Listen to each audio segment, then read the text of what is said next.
नमस्कार दोस्तों, मैं हूं लवकुश भास्कर और आपका एक बार फिर से स्वागत है। दोस्तों, आप हमारी स्क्रीन पर एक ट्वीट देख रहे होंगे। ये ट्वीट किया है रोहिणी गाबरी ने, और रोहिणी गाबरी को तो अब तक आप जान ही चुके होंगे कि ये लेडीज लगातार चंद्रशेखर आज़ाद को टारगेट कर रही थी, निशाना कर रही थी। अब हुआ क्या, इसके ही ट्वीट के माध्यम से हमने इस बात को पता किया है कि चंद्रशेखर आज़ाद ने इनके ऊपर 2.5 करोड़ का मानहानि का मुकदमा कर दिया है। अब मैडम जी और बौखला चुकी हैं। आप देख सकते हैं किस तरीके से मैडम जी अब आक्रोश में आकर के अपनी भड़ास निकाल रही हैं कि अगर 2.5 करोड़ का मुकदमा लगवाना है, उससे अच्छा है मैं स्विट्जरलैंड में अकेली रहती हूँ, मुझे मरवा ही दो। तो मैडम जी, पर्सनली एक सवाल करना था आपसे। आप किसी भी व्यक्ति की सोशल मीडिया पर इस तरीके से इज्जत को उछालोगी तो वो आपके लिए सम्मान नहीं रखेगा। अगर उसके दिल में 1% भी सम्मान रहेगा तो वो सम्मान नहीं करेगा, चाहे कुछ भी हो जाए। और आपने तो चंद्रशेखर आज़ाद को लगातार बदनाम करने की कोशिश किया। दोस्तों, इन्होंने लिखा है कि मेरे ऊपर 2.5 करोड़ का मानहानि का मुकदमा लगा दिया गया है। आप चंद्रशेखर आज़ाद चाहे तो मुझे स्विट्जरलैंड में मरवा सकते हैं, किस्सा ही खत्म हो जाएगा, लेकिन मैं अपनी लड़ाई बंद नहीं करूंगी। अब ये लड़ाई शुरू हो चुकी है। मैडम, लड़ाई तो तुमने आज से 6 महीना पहले ही शुरू कर दी थी, जब आप कुछ लोगों के साथ फोटो खिंचा रही थी। तब से ही आपने चंद्रशेखर आज़ाद के खिलाफ एक लड़ाई शुरू कर दी थी। मतलब बाकी आप समझदार हैं, वो लड़ाई क्यों शुरू की गई है वो सब जानते हैं।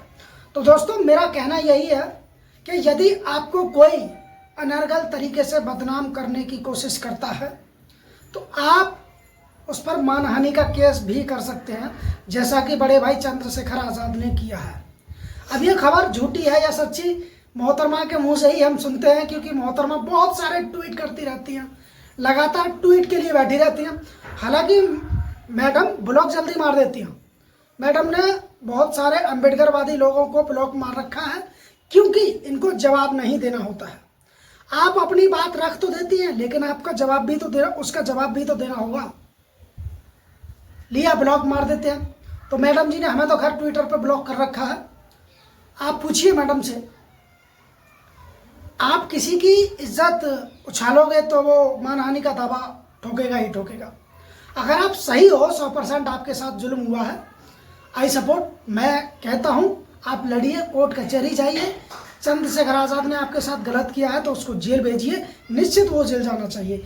लेकिन आपके जो रिलेशन थे वो आपकी रजामंदी से थे, आप 18+ थी, आप बाकायदा योग्य थी, किसी भी चीज़ से अनयोग्य नहीं थी। आप स्विट्जरलैंड में पढ़ाई कर रही हैं, आपकी खुद की एक संस्था है, आप लोगों के लिए सामाजिक कार्य करती हैं, तो आपको सामाजिक कार्य पर ध्यान देना चाहिए था, ना कि ये फालतू किसी को बदनाम करने की साजिश नहीं करनी चाहिए थी।